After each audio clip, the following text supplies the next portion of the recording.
Anong latest sa mga pansit dyan, Tina Nolasco, RH9, Tita Teens, good morning! Good morning, Kuyang Angel. Ito para sa mga mahilig sa pansit na pampahaba daw ng buhay.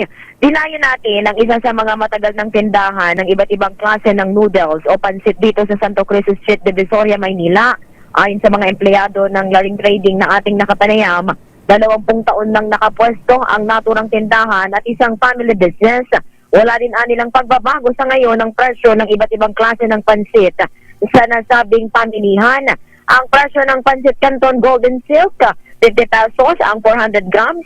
Kung mas malaki naman na Pansit Canton, 105 pesos o katumbas yan ng 900 grams.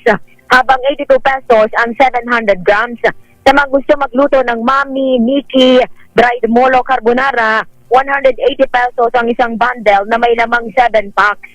Sa mga mahilig sa miswa, mabibili ang 900 grams ng 90 pesos.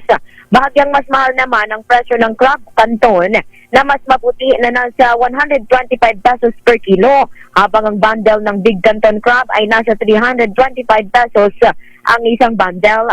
Sa mga gusto mag-Mami, Lomi, Mickey, mabibili ang kada piraso nito ng 45 pesos kada piraso. Sa paborito ang sotanghon, mabibili ang isang bundle na naglalaman ng 20 piraso ng tiga 40 grams sa 105 pesos. Ang 800 grams naman ay mabibili ng 88 pesos. Ang 400 grams na sotanghon ay mabibili ng 44 pesos. Ang 200 grams ay 22 pesos. Ang kadalasang bida naman sa mga handaan, gaya ng pansit bihon, mabibilin ang 15 kilo ng 1,200 pesos. Ang palabok ay 500 pesos ang kada 6 na kilo.